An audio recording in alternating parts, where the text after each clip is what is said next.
Bonjour à tous et bienvenue. Aujourd'hui, on va décortiquer ensemble les stratégies, les astuces, bref, tout ce qu'il faut savoir pour bien passer ses ordres en bourse. Alors, on y va. Acheter une action, ça a l'air simple, non? Un petit clic et c'est fait. Mais en réalité, derrière ce clic, il y a tout un monde de possibilités et de résultats très différents. Toute la question, c'est comment on fait pour maîtriser le jeu, pour ne pas subir? Le tout premier choix, la première grande décision à prendre, ça se résume à un dilemme assez simple en fait. Qu'est-ce qui est le plus important?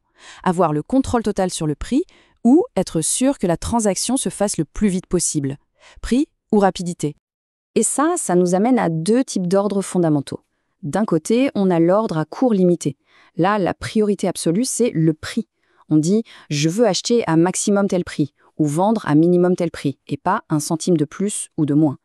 De l'autre côté, il y a l'ordre au marché. Lui, son credo, c'est la vitesse. On veut que l'ordre passe tout de suite, peu importe le prix exact. Évidemment, chaque option a ses avantages et ses inconvénients. Avec un ordre à court limité, on maîtrise le prix, c'est super. Mais le risque, c'est que l'ordre ne soit jamais exécuté, ou seulement en partie, si le marché ne va jamais là où on l'attend. À l'inverse, l'ordre marché garantit une exécution rapide et totale. Le hic, on ne contrôle absolument pas le prix. Et sur un marché qui bouge beaucoup, ça peut faire mal. Ok, maintenant qu'on a vu l'attaque, passons à la défense. Parce qu'investir, ce n'est pas seulement chercher le bien, c'est aussi, et surtout, savoir protéger son capital. Et pour ça, il existe des outils bien spécifiques pour anticiper les coups durs. Ces outils, ce sont les fameux ordres à déclenchement, ou plus simplement, les ordres stop. L'idée est géniale. C'est un ordre qui dort, qui est inactif et qui ne se réveille que si une certaine condition de prix est remplie. C'est un peu une alarme automatique pour vendre en cas de chute ou, au contraire, pour sécuriser des profits. Comment ça marche concrètement? C'est très simple, en 3 temps. D'abord, on fixe un prix, un seuil de déclenchement. Ensuite, on attend. Si jamais le cours de l'action atteint ce seuil, hop, 3e étape, l'ordre dormant se réveille et est envoyé sur le marché. C'est vraiment un filet de sécurité qu'on met en place à l'avance. Et là encore, on a deux saveurs différentes. Il y a l'ordre à seuil de déclenchement, qui, une fois activé, devient un ordre au marché, l'objectif, sortir vite. Et puis, il y a l'ordre à plage de déclenchement. Lui, il se transforme en ordre à court limité. Le but est différent, on veut toujours sortir, mais en gardant un certain contrôle sur le prix de vente final. Maintenant, il faut qu'on parle de ce qui se passe en coulisses.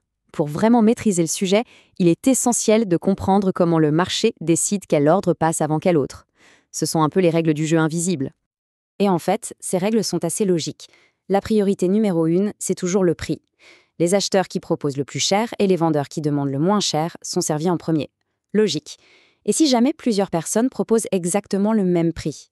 Eh bien là, c'est la priorité numéro 2 qui entre en jeu. Le temps.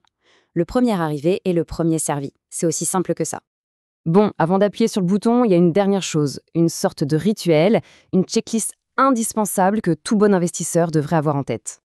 C'est une simple liste de questions à se poser. Par exemple, combien de temps mon ordre doit-il rester valide? Juste pour la journée? Jusqu'à une date précise? Ensuite, comment est-ce que je le transmets? En ligne? Par téléphone? Autre point crucial, est-ce que la bourse est bien ouverte? Ça paraît bête, mais ça arrive d'oublier.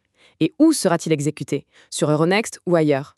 Et enfin, le plus important, est-ce que l'ordre est complet? Le sens, le code de l'action, la quantité, rien ne doit manquer. Et justement, à propos de la durée de validité, un ordre à révocation, c'est-à-dire sans date de fin précise, peut rester actif sur le marché pendant un bon bout de temps, jusqu'à 365 jours.